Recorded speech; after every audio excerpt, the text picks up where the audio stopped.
Go. We were holding what? We finished 6, yeah. We finished Vav, and now we're going into Zion.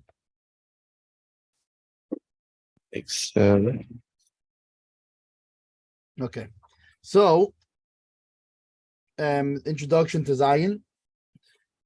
So the Shulchan Aruch now returns to the Melacha of Baina. Before we were, in the last one we were talking about, according to most Makkabeh Patish, finishing touches. According to the Rambam, it's actually because it resembles Baina.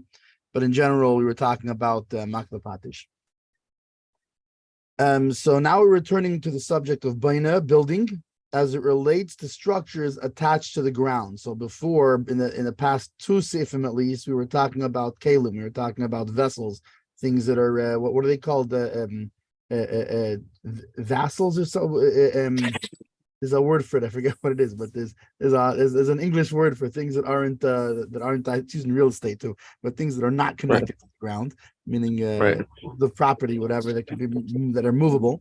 Metaltalin, yeah. Yeah, metaltalin. Detachable.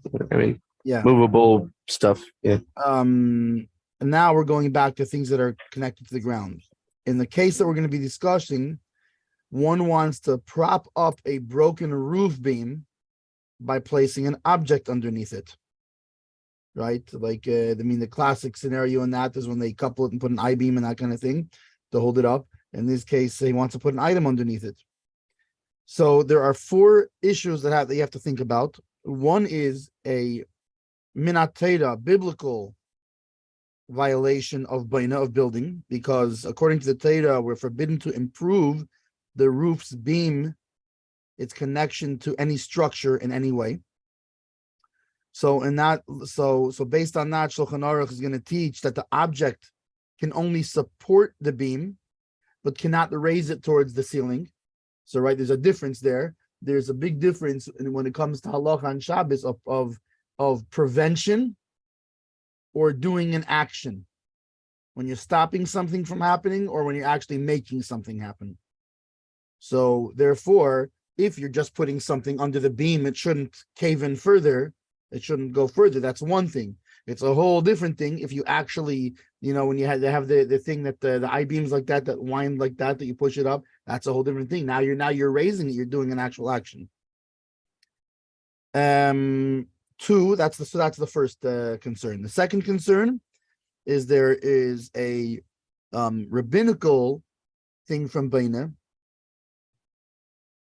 A rabbinical corollary of Baina, that the opening passage of this chapter taught that temporarily joining an object to a structure is sometimes a problem. Why? Because it gives the impression of Baina. Right? We had this all the way in the beginning when we were talking about the windows, locks, and these kind of things, that they're not actually Baina, but they do give an impression of Baina, perhaps. So that's another possible issue.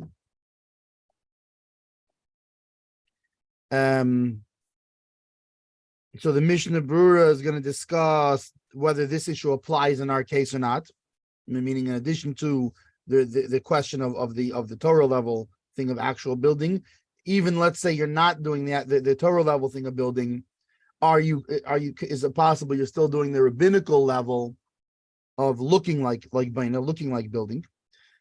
So now that's the second one. The third concern is muktzah, right? Something that you have no use for, you're not allowed to move.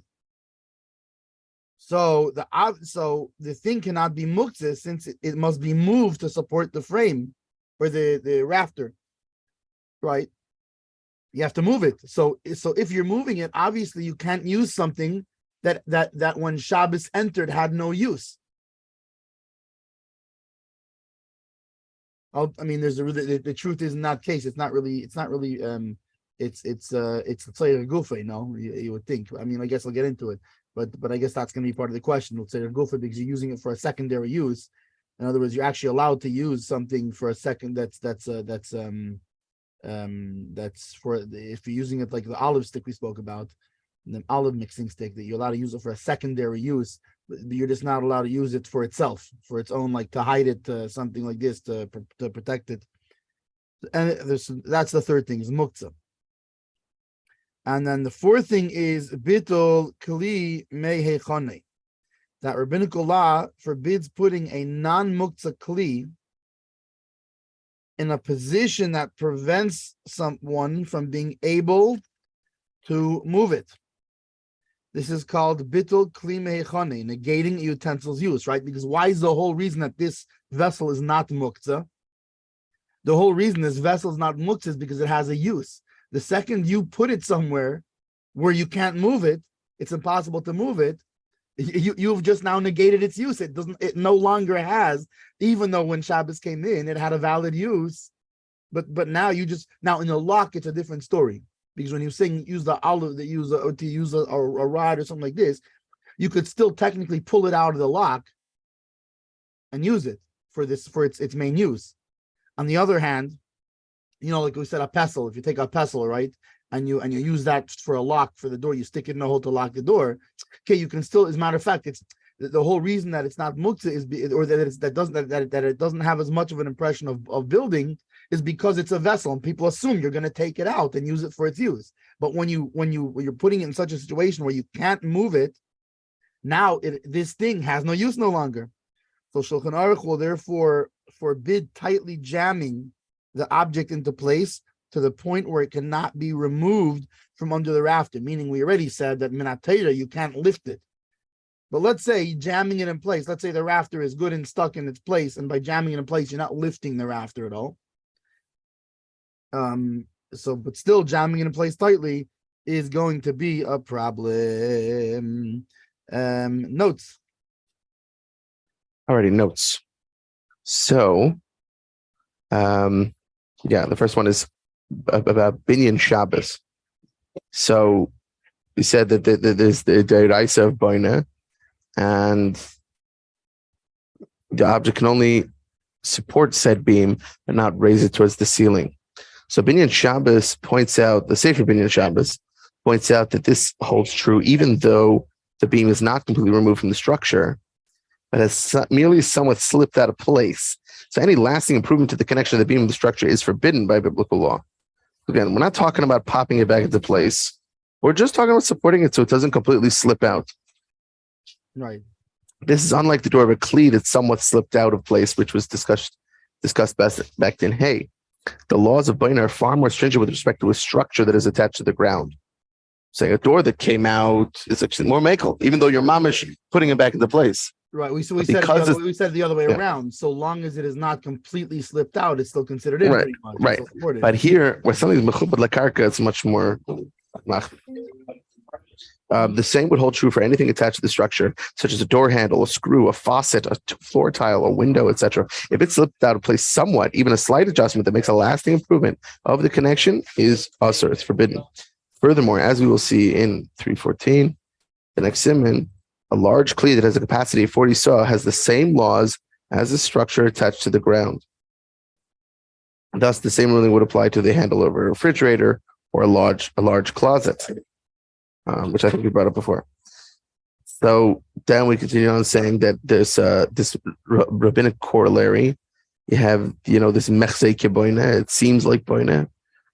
So the rabbis were like, yeah, it's just too similar. It's biblically forbidden to join an object to a structure while intending to subordinate it to the structure and leave it in place indefinitely. Rabbinic law forbids temporarily joining an object to the structure unless it is clear that one does not intend to leave it there indefinitely. Right. So there's the issue of it being there indefinitely, which is a biblical issue. Well, but you're doing a permanent, looking like it's there indefinitely, and that's a rabbinical thing, even though it's not actually there indefinitely. A permanent improvement versus, it's not a permanent improvement. It's very clear that it's not. Yeah. So then we said so this bittul kli mehechanai. So the Rishonim offer various reasons for this prohibition. Rashi explains that immobilizing a utensil is akin to cementing it in place, which resembles a malacha. And the Bach says which malacha? It's boina. It resembles boina. Rashi elsewhere as well as the Rambam explained that negating utensils use is similar to destroying it and is thus rabbinically forbidden form of soiser, demolishing. So it's not about building. It's about removal. It's destroying. For possible resolutions of this apparent machlokes, see the Pnei Yeshua and the Chassam Sefer. So now one might ask, ooh, the Pnei Yeshua. We haven't heard from him for a while. Yeah, it's like, one might ask, since Rashi maintains that the malachas of Baina and Seisa do not apply to Kalim, why should these rabbinic forms of malacha affect Kalim? Bechlal, Baina and Seisa don't apply to Kalim. So why suddenly the Rabbanon, it does? So Minchas Ariel states that with regards to Baina, Rashi would agree that attaching to the Kli to the ground is a violation of the malacha. And with regard to Seisa, Rashi in those places is invariably explaining statements made by the disciples of Rav, who hold in Masechah Shabbos that these malachas do apply to Kalim. Let's see also the Pri Megadim for a third reason for the prohibition of Bittul Kli Meichane. And then finally, the last note is just that we'll see later in the Mishna Berura. Okay, right. So, okay, so Mechaber Zayin. A beam that is broken, mutar lisamcha ba'aruchais hamita shehem kli. So you're allowed to rest it on the aruchais means actually on the long ones, but it means the long posts from a bed, which are a kli, right? They are a vessel. They're not they're not a mechuber l'karka thing. They're a vessel. Yeah. Not in order to raise it up, right? That you're not allowed to be doing. The im kain havile baina, because if you raise the beam, then you're doing actual building. You're doing actual baina. Elo kedesha loy tated yaser, but to prevent it from falling further. V'hu sheyiyu refuyim, and this is so long as they're loose. Sheyuchal litlam kishayirtze, that he would able to remove it whenever he wants. Avol in mahad kamisham, but if he wedges it there, also this is not allowed. Like we said before, that now you're making it something that's not able to be removed, and you're removing it from being a kli at that point. What's interesting is we know, like for example, by Shabbos, right? By cooking. So we spoke about the idea that if an oven's on a timer, you're not allowed to put food in there knowing that the timer is going to go on and cook it. So the question, I guess, would be, what if you know the beam's gonna, in other words, you're putting it there to prevent the beam from falling further, right? Okay, but by falling further, is that not going to wedge now it's going to fall, it's going to rest on the thing, even though it wasn't wedged before, but now it's going to be wedged.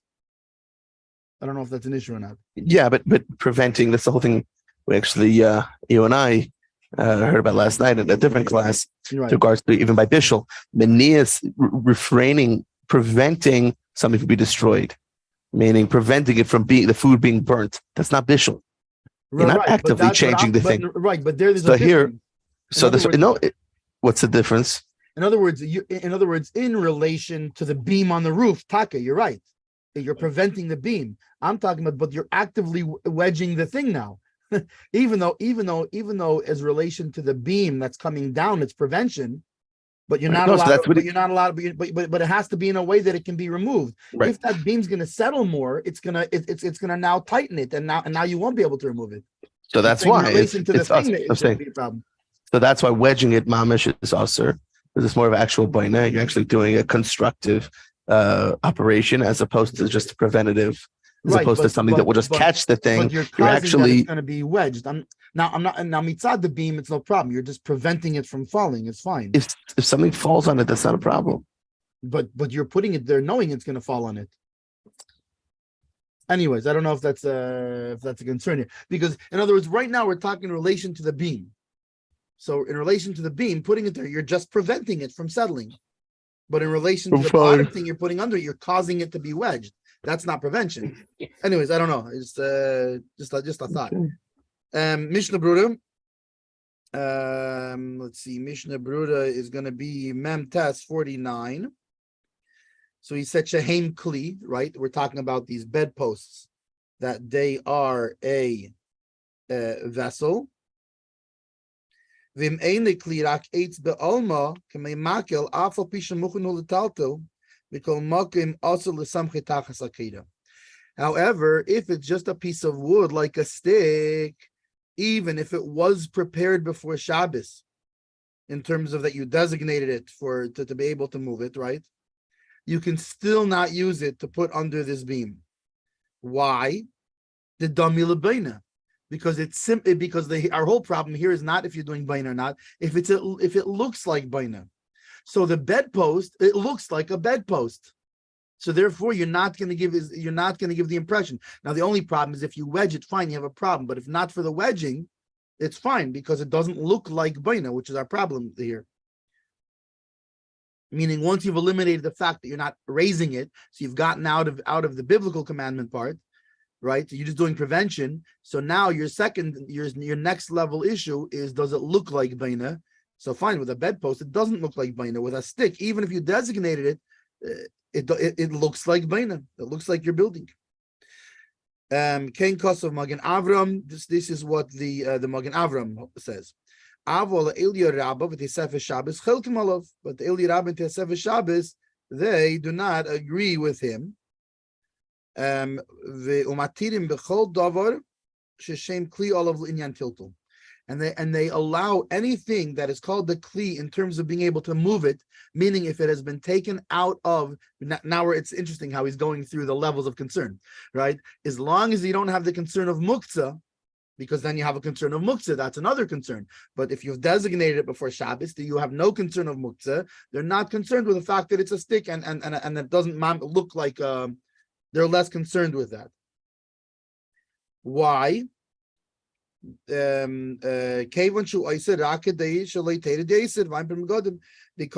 of our first concern, right? They're saying the only thing he's doing here, he's preventing it from falling further. Which I guess in that case they're saying that it doesn't look that much like bain in the first place because you're just you're preventing it from going down. And therefore, we're not going to be that concerned how much of a keli it looks like, so long as we've covered our third concern and it's not muktzah. And the Pri Megadim discusses that further. Nun 50. You don't want to do the notes first? I guess let's do the notes first. Okay, so right, yeah. While we're still, yeah. Yeah, fine. Okay, so with regards to that, it resembles boina. Can't set it up to support underneath the beam because it resembles boina. So, meaning ordinarily a stick is muktzah machos kufa. It's inherently muktzah and may not be moved on Shabbos. In our case, it was designated from before Shabbos for some use, so it's no longer muktzah and it may be moved.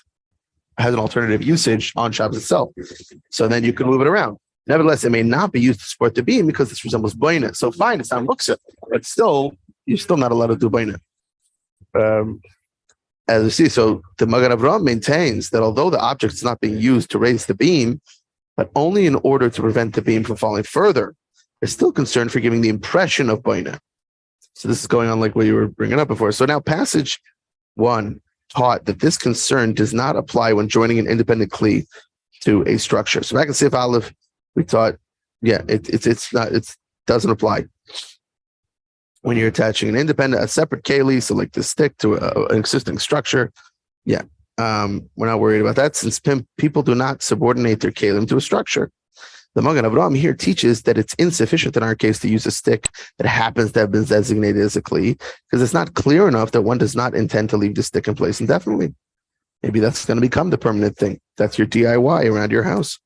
One must use an object like a bedpost, which was actually manufactured to serve as a kli. See, as the Alter Rebbe says, so you have to find something that has an alternative function. It can't just be a regular 2x4 that, okay, I designated for this other function because it could, maybe that's, you're just going to leave it there now. But if it's something else, like Bechalal, it's the broomstick, it's the bedpost, it's, it has an other case. So it's clear you're not leaving that there. You're going to swap it out for something else. Which is just an interesting note. people might not realize it's this is a very usual thing because the Alter Rebbe generally tends to lean like the Magen Avram. So when you see the Magen Avram says, and then you see that it's in the Shulchan Aruch Harav, this is a common thing because the Alter Rebbe tended to lean towards the Magen Avram. Yeah. The Aruch HaShulchan adds that though that the Magen Avram would allow repositioning a stick that we used before Shabbos to keep the beam in place, but slipped out on Shabbos. So even though it's a beam, it's not another type of keli, but it was already designated for that specific purpose. If it's slipped out, you can put it back. The fact that it's under there is showing that it's a kli sort of thing, I guess. I guess it looks, but I think so it's not a random stick, in other words. Yeah, I think it's similar to what we talked about, like when a keli is put together. If it's been put together once before and it's meant to be taken apart, right. So then it's not resembling Boiman to put it back together because it's very clear it's for this. Well, I'll give you the example you could use is the bedpost itself. We're thinking of a bedpost as like, a bedpost that has designs or whatever, and therefore you'll know. Yeah. No, a bedpost could also just be a look like a simple 2x4. Stick. So right. It's all a question of what was its actual use for before. So the fact that it was designated to be this temporary holder, so even though it slipped out, you're putting it back, and it might resemble, but maybe the guy will leave it there. No, it was already designated for this purpose to be this temporary thing. So it's not something you're introducing on Shabbos, which even if your intent is to make it separate,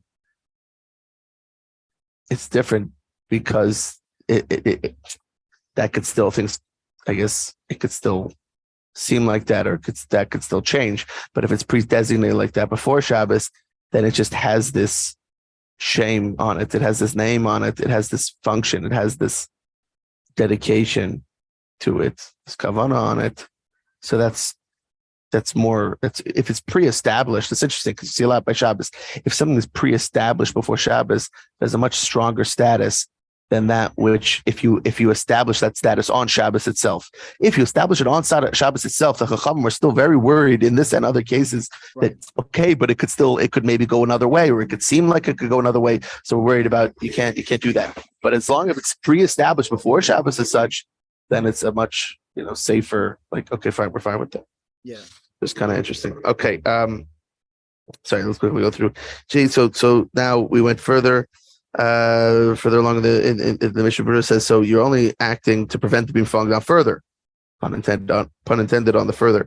So these achreidim maintain that since one is merely preventing the beam from falling, so there's no impression of baina at all. You just don't want it to fall down further. So when the Shulchan Aruch states that one must use a kli, he means only that one may not use a muktzah object. So to that end, even a stick that was designated for use before Shabbos is enough. That's fine. You don't have to have something that's mamish. The basic argument here then is I guess is concern number 2, perception of baina. Does it even come into play at all? That according to the Magen Avram and the Alter Rebbe, yes, it does come into play, and we have that concern. According to those that dissent, that's actually not a concern. Being that you're only using it to prevent it, there is no concern in the first place of it looking like baina. There is only the concern of it muktzah. Right. Yeah. Okay, and it says Pri Megadim. So the Sha'ar Tzion says the Pri Megadim is inclined to say that according to these achreinim, even positioning the stick in a tight-fitting manner is allowed, since the issue of bittul kli me'echane is inapplicable to anything that is not called a kli. That is, the Shulchan Aruch forbids jamming the object under the beam in a tight-fitting way due to the prohibition of bittul kli me'echane. That's why he answers it. The Pri Megadim maintains this prohibition applies only to bona fide kelim, but not to basically muktzah objects that happen to have been designated for use. So this is a chiddush, and the logic for it is unclear. Logically, since Chazal forbid bittul kli me'echane, they made no distinctions and forbade negating the use of any object that was initially permitted to be moved, and that one causes by way of his actions to be forbidden in movement. So the Pri Megadim actually links this issue to 2 reasons given for bittul kli me'echane. If it's related to baina, then it would apply even to the stick, since the 2 may not be attached to the ground.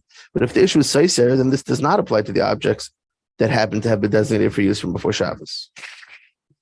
Very interesting. Yeah, it should be noted. I think this is a good place to draw a distinction, because we notice, for example, by the olive rod, he was able to use it for the purpose, even though it's an item that for its primary purpose is muktzah, right? You were still able to use it. You're just not able to put it put it away or or like onto a shelf for its own self. So there's a difference. There's three different categories of things. One of them is muktzah machmas gufay. That's like a stick or a stone, and that you can't even move it for unless it's been designated. You can't even move it for a secondary purpose. The olive rod is not muktzah machmas gufay. It's a klisha malachti le'iser. It's a vessel which has a use, but you're not allowed to do that use. So that item, you're allowed to use it for a secondary use, but you're not allowed to put it away for its own benefit. You're not allowed to do something with it. You're allowed to use it for itself or for its place. If you need itself or its place. Then you have a klisha malachti leheter, a vessel which has an allowed use on Shabbos, that you're allowed to both use. You can use it for a secondary use, you can use it for its primary use, and you can even just to put it on the shelf, to put it away for its own self. So that's the three, and that's why here it's different, where he's saying by the stick that you're not allowed to use it, and whereas by the olive rod you're allowed to use it because the stick here has no purpose. In other words, it's machmas gufa. It itself is a non-usable item, whereas the olive stick is a usable item, only that its primary use is forbidden on Shabbos. So that's why there's a difference between the rod and this stick that we're talking about here. Mishna Berura None. 50. Imahadkom. Now, so we said that's so long as he puts it loosely. However, if he wedges it, hatam, the mevato kli meichonim. Like we just said, that what's the reason is that he is nullifying the use of the item by the fact that it's stuck there and it cannot be used. So since it cannot be used, you've taken away its use, which its use is what makes it permitted. Because you can't take it from there again on Shabbos. However, if it is not stuck there so strongly, meaning that you could maybe say it takes a little bit of, basically what he's saying is, if it's stuck so strongly that you can't pull it out of there, then you've nullified its use. But if you can pull it out, even if it takes a little bit of elbow grease, but then technically you can use it, even if you have to pull it out if it's a little bit stuck there, and then you're allowed to use it. So says the Magen Avram and other Achreinim notes. Okay, so the prohibition of the bittul kli mehechanai definitely applies if the kli is immobilized for the duration of Shabbos. There's shouldn't debate whether it applies even if the kli will be immobilized for but a short time during Shabbos, so that this hold is not going to last. So that if the Rosh and the Torah maintain that it is entirely permitted, the Ran and the Rashba rule that it's permitted only in order to prevent significant financial loss. It's only have Sidmurubah. And we'll see the Mishnah Berura later about this. So in any event, or earlier, sorry, we saw it earlier apparently. In any event, all would agree that one may position the bedpost under the beam if it can be removed at any point during Shabbos, either because this is entirely permitted or because this is to prevent loss of the beam. See next footnote, which we will do now. So as it says, so it seems there's no need for one to actually remove the bedpost from under the beam during Shabbos, as long as one can remove it. It's not that you will or you have to do so. As long as the ability is to remove it, there's no issue of bittul kli meichonai. And for discussion, we will see the Alter Rebbe in his Shulchan, and also the Megillah Sefer talks about it. Okay, which we'll get to now. Alter Rebbe. Yeah. Seif 8. Yes. So before we were talking about the makeshift maintenance of a fallen beam, right, preventing it from falling. Now the Shulchan Aruch is going to discuss a halacha that relates to so we were talking about mechuber l'karka, about repairing something that's a structure, a structure that's on the ground, either a beam to a house, or alternatively, like we said, a refrigerator and things like this that are over 40 saw also count. And now we're going to talk about interim repair of a kli, of a vessel, not a structure. Ches. Safsol shenishmat echad miraglov, a bench which one of its feet fell off. Also, you cannot put it back in its place. Al safsal acher. And you cannot take. No, so that's another thing. We're right. Another thing is you can not only cannot replace the leg, so you can't take, like, for example, if you're going to take the where that leg is missing and put it on top of a bench near it to support that because that way the legs from the other bench will support it essentially. If the other benches support Well, there's a yesh mishmachmir such, meaning there's those that allow it, but there are those that are machmir and say even leaning is okay. So basically, the leg, he's saying, it looks like he's saying anyway that the leg you cannot put it back in its place. However, you can put it on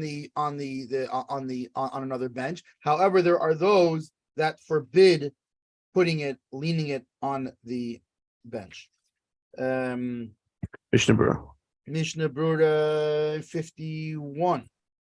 Right, to put the leg back into its place. Even if you're putting it in a way that it's loose, that it's not wedged or attached. Because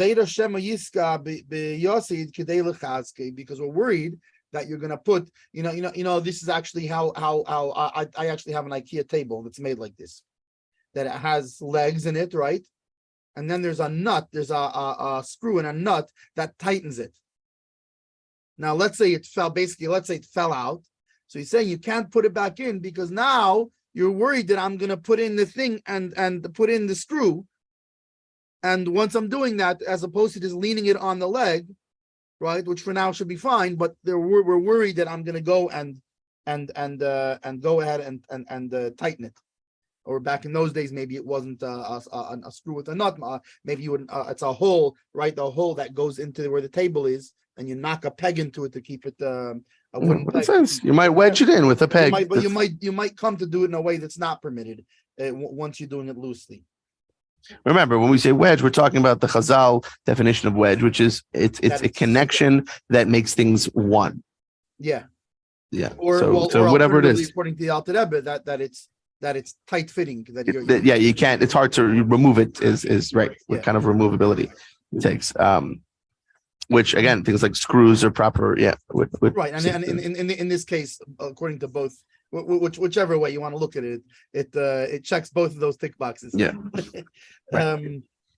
Okay. Note 2. Oh, there's a quick note. Go. As discussed in above and Vav, Chazal forbid loose reassembly of parts that are typically wedged together. Okay. Stop. Right, which makes sense, being that this table, generally speaking, the way that it's made to be is with the nut in there. That's the way it's supposed to be. It's supposed to be wedged, in other words. So since it's something that's regularly wedged, you can't put it even loosely, like we learned before. Yeah. By the way, I love those kind of notes because in your brain you're focusing on this one, and it connects it. We just had this. Right. It keeps it connecting. Oh, these things are connected to each other as opposed to it keeps the logical flow of it and the reasonings and. Like, this isn't something new, I'm telling you. Remember, we were talking about this before. That's what's the klal? Like we said before, the general rule is if it's usually wedged, you can't. And according to some, even if it's not usually wedged, but even if it's usually attached, you still can't. Right, depending on the opinion. Nun base yesh mishem machmir. Right, and so there are those that are machmir in terms of leaning it on another bench. And according to that opinion, that's stringent, you cannot even move it. Why? And it all comes back to the same decree, the same thing that we're worried about, that you might place the leg inside and wedge it. Meaning, it's not just about if you're sticking the leg inside. It's once you're dealing with this thing of trying to steady this bench that's missing a leg, you're gonna come to forget yourself and put the leg in and wedge it. V'chein sasam arama le'el b'simin shinches sif tazayin baga, and so too the Ramah in the how do you call the Haggah is the comment in his comments. Yeah, in his comments. Yeah. So the way the Shulchan Aruch is written, you have the Mechaber, and then you have in the small writing, you have the comments of the Ramah on the Shulchan Aruch. That's like interspersed in between the actual Mechaber itself. So the Ramah says in 308 subsection 16 that he holds like this stringent view. Right, but it doesn't seem to say it is yesh mishamachshir. He just holds. That's what it is. Yeah. And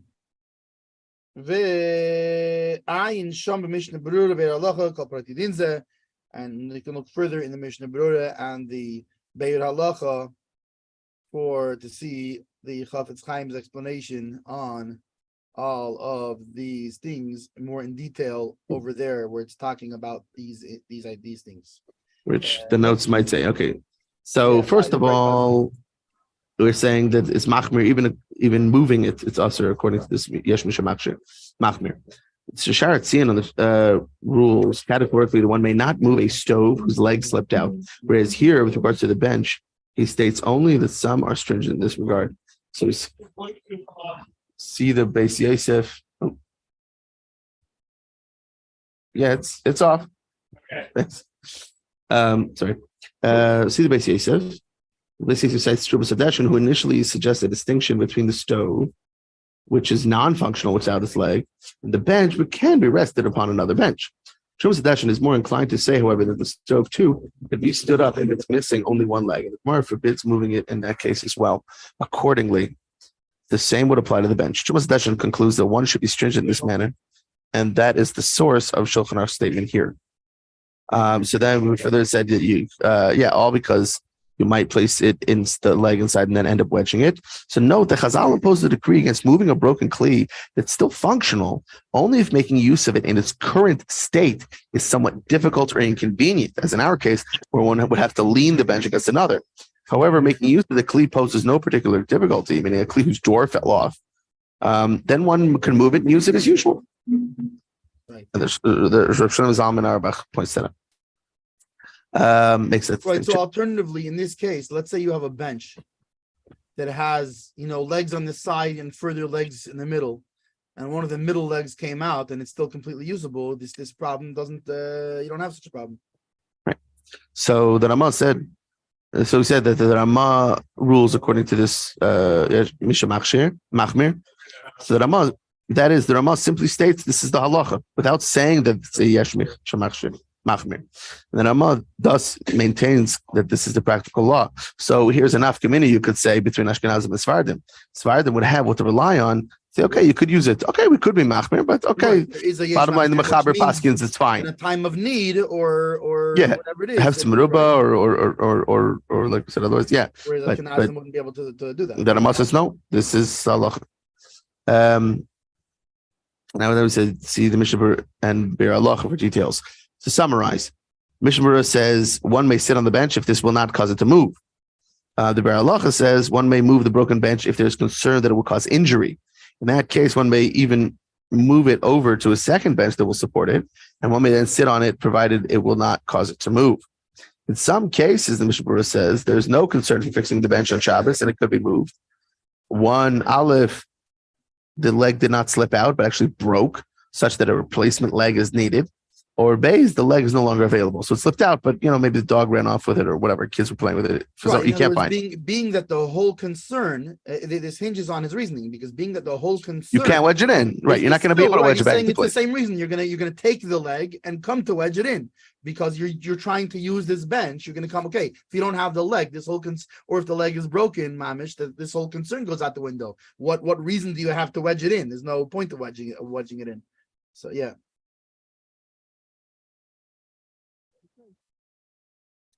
53, Mishnah Berura 53. Mishna Berura 53.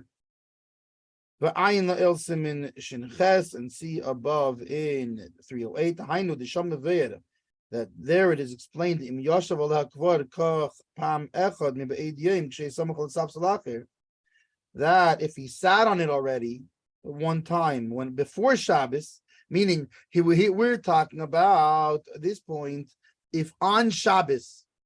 Doesn't make a difference when the leg slipped out. I guess the leg could have slipped out before Shabbos, but the problem is when this opinion that holds that you're not allowed to take the bench and place it on the edge of another bench to support it. That's talking about when you're doing so on Shabbos itself. However, if you already did this, you already put it on the thing and sat on it, right? Like you're testing it out to make sure it's good or whatever it is you sat on it, and you did this before Shabbos already. Then you're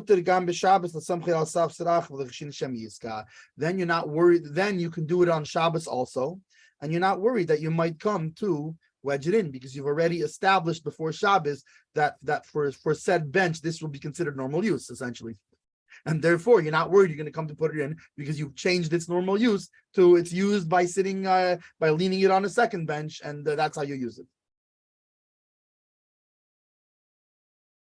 I don't think there's any notes on that one. Are there any notes on that one? Wait, let's see. Tess. Yeah, no notes on that one. Tess.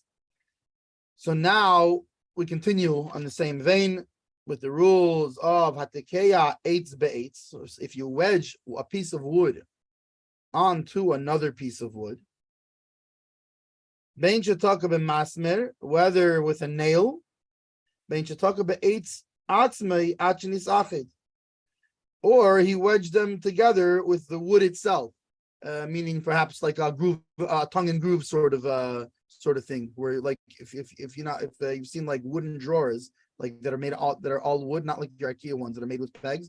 So the IKEA one would be like if you stick something together with a nail.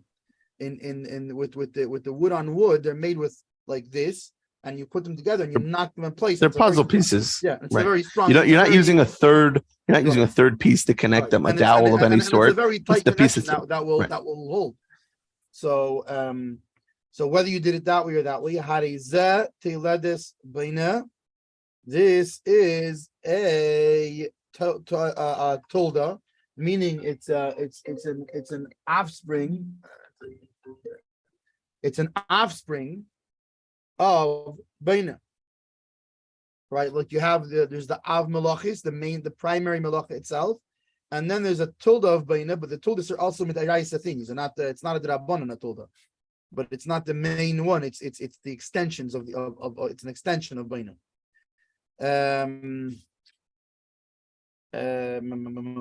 Nun Dalid Mishna Berura 54.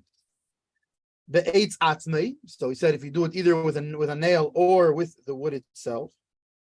Bein bevinyon or bein bekli. Where this is whether a structure or a vessel. In both cases.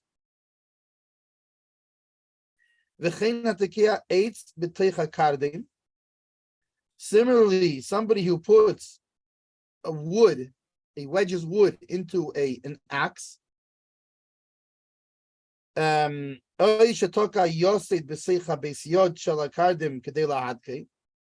alternatively, he wedges a peg into the handle of the axe to fasten it. Meaning, same two ideas. If you're putting like to make a handle into the axe, right? So whether you wedge it into the axe by itself, that it's a piece of wood that's tight, and when you knock it into the axe, it's going to hold. Or whether you use a peg to secure it. Doesn't make a difference whether you're using a peg or wedging it with its own tightness. Same thing. V'chein, and so too, hamifarik eitz takua. Similarly, the other way around. If you pull apart a piece of wood that was wedged in either of these ways, whether with a peg, whether by itself, chayav mishum seiser. So he is chayav, meaning he is chayav. It would seem midairaisa from the Torah he's chayav, right? For seiser, which is demolishing. meaning it's the opposite of building. It's unbuilding. And this comes from the Rambam that this is if you have it hinges on having had the intention to make an improvement. So I don't know, maybe we'll explain the notes, but meaning as opposed to you needed a piece, you wanted the handle to prop up your ceiling beam or something like that. You needed the handle for something else. This is provided that you, meaning I don't know about midrabanan at this point, but as far as the midoraisa, as far as the Torah prohibition, violating the Torah prohibition, one of the things that's required is that you intended it. There has to be intent. So therefore, to have trespass, transgressed. I got the word eventually. To transgress the Torah prohibition, if you have to have intended to either wedge it in, not with or without the peg, or remove it. Otherwise, it's at least on the level of a Torah prohibition, you have not transgressed. Okay, I'm going to read a little bit on the quicker side so that we can finish the Siman before 11 o'clock, before I have to go. So, Sharat Tzion, we have previously mentioned that the Malacha of Baina certainly applies to structures that are attached to the ground. And there's a machlokes among the Rishonim as to whether it applies to Kelim in some cases or not at all. The Mishnah Berura teaches us here that when the Shulchan Aruch states the wedging the part together as a tolda of Baina, he refers also to parts of the Kli, in accordance with those who maintain that the Malacha does apply to Kelim. We know this because the Shulchan Aruch's ruling is a quote of the Rambam. See the Maggid Mishna to the Rambam there, who states that his source is the case of inserting the leg of a bed into bed sockets. The Gemara Shabbos, Berura also references that Gemara as the source for this ruling, and it is a kli. Right, as we already said before, that bed pieces are a kli. Like the bed post, so, thus, the Rambam holds that the Malacha of Baina applies to Kelim as well. Now, in the footnote to passage 5, we cited a machlokes in the view that the Malacha applies to Kelim. Some say it applies only to assembling an entire Kli, whereas others say that it applies any time one attaches a part to an existing Kli with strength or skill. For discussion on Rambam's view of this matter, including a third possibility, like that the Malacha applies whenever one assembles and unites parts of a Kli to one another. See Even Ha'azel, Shabbos, and also see Til David, Moshe, and Petuchi Chaysom. Okay, so now then we said that basically if you wedge it, or you wedge the peg into the handle of the hatchet, it also violates Baina. The same would apply to inserting a handle into a knife or fork, which that's a little more common in our day and age, but that's happened where, you use a fork, especially if it's not a solid piece, if it's like the plastic handle where it'll slip off. Right. And serving utensils. And that's an important note because we think of an axe, we think, it's like a thing for a construction device. Right? No, this applies to any home device also that has a handle. Same thing. Right. We're obviously talking about an axe you could use on Shabbos. You use it to chop your coconuts or something, because this wouldn't even be a shtayla. It'd be muktzah if you didn't have any usage for Shabbos. Who's touching it? Why would you put a handle back in the axe? Why would you fix the axe at all? The whole thing would be muktzah. So we're talking about an axe that you would have some use for Shabbos. You chop watermelons with it. I don't know, but here, So for example, but modern day, it happens to me. I had this ladle that the handle would pop off. So that's a big problem. Can't be wedging it. So we're worried that you might wedge it back on. So that was said also by Soiser. The Rambam says his kavanah has to be improvement. Because in order to be liable on a biblical level for performing any one of the 39 malachas, even Soiser, the act has to be for a constructive purpose. Meaning I'm demolishing in order to make it better, to build it somehow, to do something constructive. Right. The classic example was when you're putting out a fire, it has to be that you're doing it for the I want the ash. The ash rather than just to save the oil. You're doing it for an actual thing. Yeah. Right. I want to be out of it, but if it's purely destructive, I'm just destroying this to make space, or I just want it out of the way, etc. But performing the malacha, it's usher only the rabbanon, as you brought up. Hold on. Okay. Test. Okay. I mean, Yud. So now Yud is going to talk about a case in which a courtyard became muddy, and the owner of the courtyard wants to scatter a substance over its surface so that to prevent slippage or soiling of clothing. The Shulchan Aruch will teach the use of certain substances is permitted, for so long as one deviates from the usual mamnikal achar yad, right? With a shino, he's doing it in a different way than usual. Like it's rather than pouring it like you usually would pour it, he's taking it and knocking it with the back of his hand or something like this. And the Mishnah Berura will explain the reason behind this. The Mishnah Berura will add that that use of other substances is categorically forbidden due to prohibition against leveling the ground. That these are substances that level the ground, and therefore, besides for just scattering the thing, you also have the problem of your of leveling the ground. The latter prohibition, i.e., of leveling the ground, it falls under the malacha of building. Leveling the ground is part of what's a classic thing done during building, which includes making lasting improvements to the ground of one's home and courtyard. Like we know, baina applies to making an improvement to the ground or a structure that's on the ground. Such as filling in a hole or indentation in the ground and thereby leveling the surface. 10. Ein binyan usistira bekalim. I jumped into the next one. A courtyard that has become messed up in the days of rain, meaning from rain. Yochel lizreis bateven. So he's allowed to scatter straw over it. This is not considered adding on to the structure, or adding on to the It's not like adding a structurally adding to the ground. So long as he makes a deviation, he does something different. He does it in the different than the usual way of scattering it. Meaning he should not do it using a basket or a box, which is the usual way of doing it. But rather with the bottom of the box.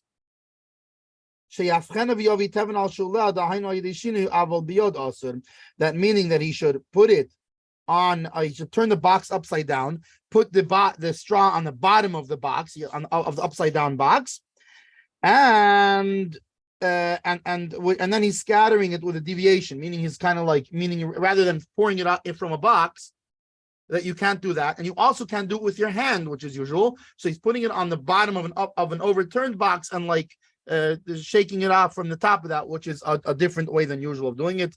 Mishnah Berura,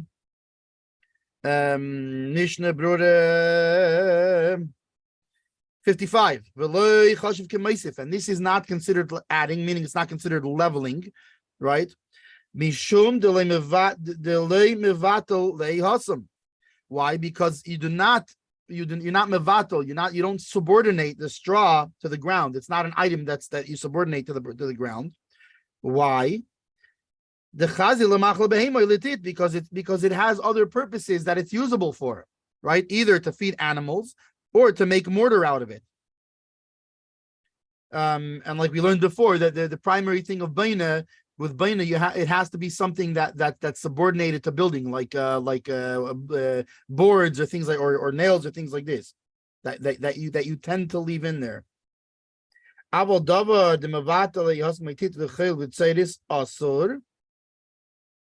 The ika mishum ashvui gumes. Right. However, something that one does tend to subordinate to the ground, meaning he tends to leave there. You tend to use it as part of the building, like mortar, sand, pebbles. This you are not allowed to do because it's a prohibition of leveling the holes. But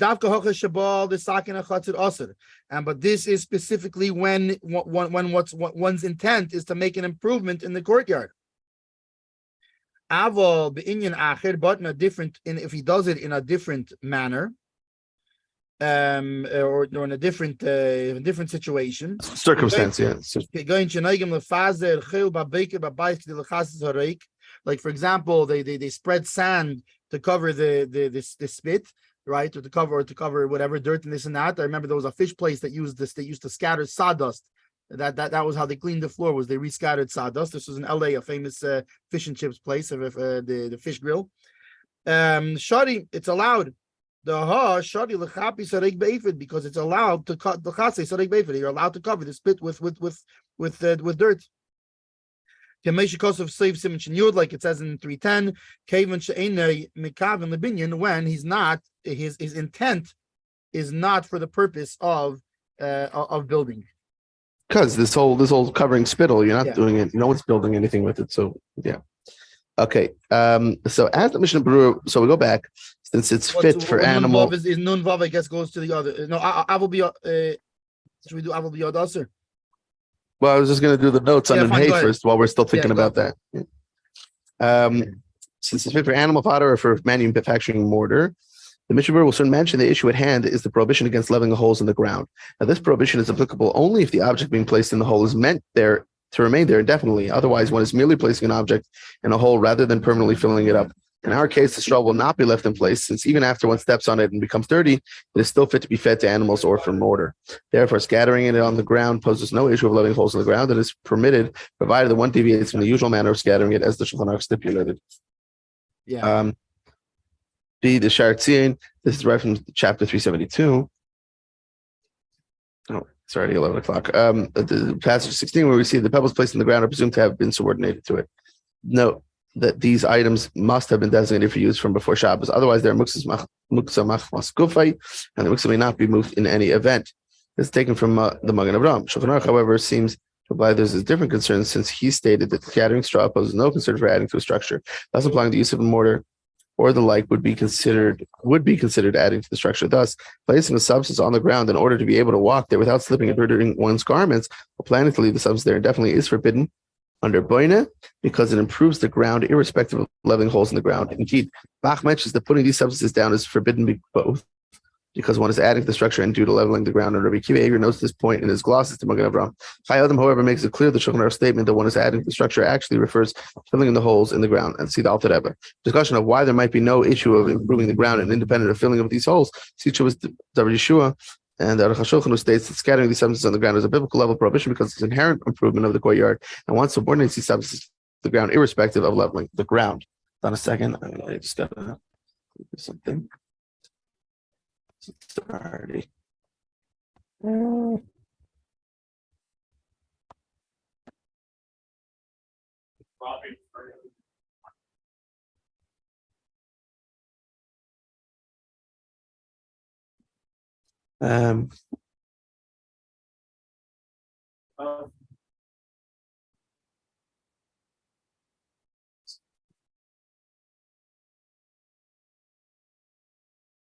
What do we got there? Technical difficulty? Well, no, basically 11 o'clock it starts. No, it's fine. The class. time's not on yet, so we should finish the last. Well, no, for me, because it's on Wednesday, so I just have to do something for this Wednesday class that happens. Just quickly, let's finish the last Mishnah. Yeah. Avol b'yod asur, Yeah, but fine. with your hand, you're not allowed to do it.